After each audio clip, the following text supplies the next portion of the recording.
হাই friends, কি খবৰ আপোনালোকৰ? ভালে আছেনে? এয়া মই আপোনালোকলৈ এটা নতুন ভিডিঅ' লৈ আহিছোঁ ডিনাৰ বনোৱা। আজি মই ডিনাৰত দালি আৰু চিকেন আৰু কণীৰ মাছ ভাজি বনাম। এয়া এফালে মই ভাত বহাই দিলোঁ আৰু আনফালে দালি বহাই দিলোঁ। এইবোৰ বহাই মই খুচুৰি কামবোৰ কৰি আছোঁ। কেইটামান বাচনো আছিল, ধুই ল'লোঁ। মানে মই লগৰ কাম লগতে কৰি থৈ যাওঁ, নহ'লে থৈ দিলে আৰু বেছি বাঢ়ি যায় পিছলৈ।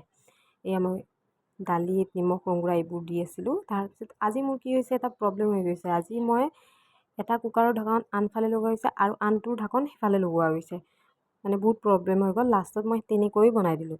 এয়া মই চিকেনৰ কাৰণে পিঁয়াজ এইবোৰ কাটি ৰেডি কৰি আছোঁ। এয়া মোৰ কেৰাহী গৰম হৈ গৈছে, চিকেন দি দিলোঁ। চিকেন মই কি কৰোঁ, ফাৰ্ষ্টতে গৰম পানীৰে ভালকৈ ধুই লওঁ। ধুই চিকেনখিনি মই ফাৰ্ষ্টতে ফ্ৰাই কৰি লওঁ। ভালকৈ অলপ ফ্ৰাই কৰি তাৰে ওপৰত পিঁয়াজ দিছোঁ। পিঁয়াজখিনিও লগতে চিকেনৰ লগতে ফ্ৰাই কৰোঁ। ফাৰ্ষ্টতে অকণমান চিকেনখিনি আগতে ফ্ৰাই কৰি লওঁ, তাৰপিছত পিঁয়াজ দিওঁ। এয়া মই নিমখ দিলোঁ অলপমান।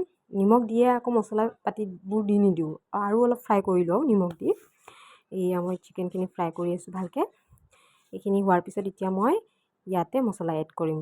এয়া মই জিৰাৰ গুড়ি দিলোঁ, হালধি গুড়ি দিলোঁ আৰু ৰেড চিলি আৰু আদা নহৰু পেষ্ট দিয়াৰ পিছত ভালকৈ মই ফ্ৰাই কৰি তাতে অলপমান পানী ছটিয়াই দিম। পানী ছটিয়াই মানে অলপমান হ'বলৈ দিম আৰু এইখিনি পানী মানে শেষ হৈ যোৱাৰ পিছত অলপ ফ্ৰাই কৰি আৰু অলপ পানী দিম।